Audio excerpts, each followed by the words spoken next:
To calculate the absolute value, we are going to subtract the numbers within our absolute value symbols.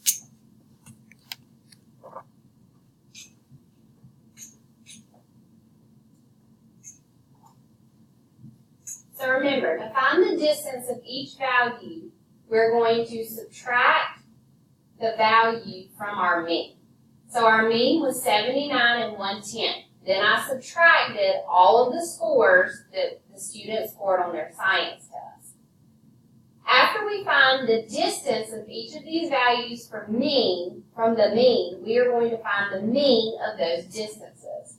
So we are going to add 19 and 1/10 plus 16 and 1/10 plus 5 and 1/10 plus 1 and 1/10 plus 9/10 plus 10 and 9/10 plus 13 and 9/10 plus 15 and 9/10. The sum of these numbers is 83.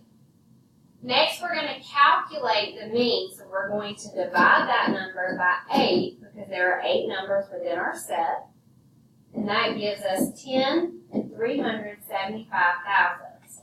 We're going to round to the nearest tenth. The 7 will round that up. So 10 and 4/10 will be our mean absolute deviation.